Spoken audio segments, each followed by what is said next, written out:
What's up guys, welcome to another video. Today I'm going to show you how to do a factory carrier unlock. I have unlocked hundreds of phones using this method and for me it's my favorite. It works perfectly.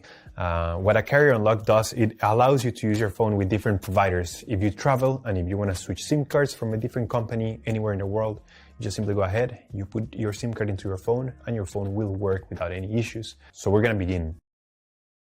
The first thing you have to do is to open your phone's application, just as if you were going to make a call.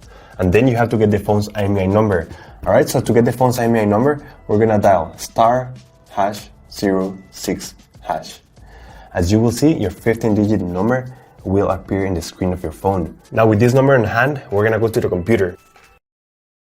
This website, we will request the remote unlocking of this phone. So we're going to start by filling up the information here. As you can see here, there is a form. And now you just have to wait. You have to wait until they send you your unlock code. This may take 5 minutes and up to 3 or 10 business days. It depends on every brand.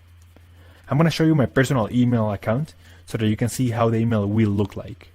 And as you can see here, I got this message and it confirms that the phone has been unlocked. Thanks so much. If you have any questions, just leave them on the comment section down below and we will try to answer them as quick as possible. Thanks so much. I appreciate you taking the time to watch this video and I'll see you on the next one.